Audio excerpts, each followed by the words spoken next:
ఒకనాడు సౌలు దమస్కు ప్రయాణమై వెళ్తున్నాడు. అది కూడా దేవుని పిల్లలను నాశనం చేద్దాం అనుకున్న వ్యక్తి మధ్యలో ఇసుక తెన్నెలలో సుడిగాలిలో గుట్టపై నుండి జారిపడి ఎగిరిపడ్డాడు.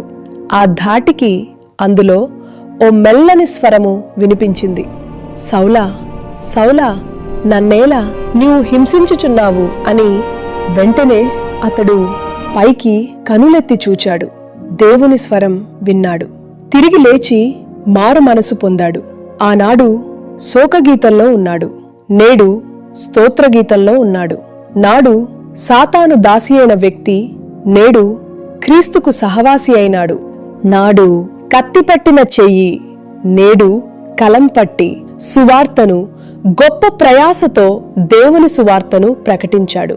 రోమియుడైన సౌలు అపోస్తలుడైన పౌలుగా మారి అనేక సంఘాలకు పత్రికలు రాశాడు, హెచ్చరించాడు. శ్రమలలో, నిందలలో దేవునికై, దేవుని పనికై గురిచూస్తూ వెళ్ళాడు. కారణం దేవుని స్వరం విన్నాడు గనుక ఆయన కోసం సర్వమర్పించి త్యాగం చేసి దేవుని కోసం చివరికి హతసాక్షిగా మారాడు. ప్రియులారా, దేవుని స్వరం విన్న ఒక నరహంతకుడు దేవుని ప్రణాళిక, ఆశ, ఉద్దేశాన్ని తెలుసుకొని ఎలా జీవించాలో తాను ముందు నేర్చుకొని ఆ తర్వాత సంఘాలకు నేర్పించాడు, సంఘాలు కట్టాడు, సంఘక్షేమాన్ని తన ప్రాణంగా చూచుకున్నాడు.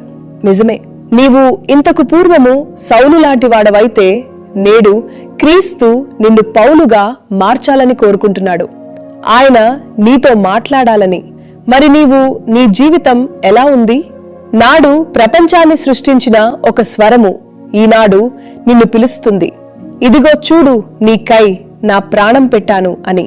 మరి నీవు ఆయనకై ఏమి చేస్తావు?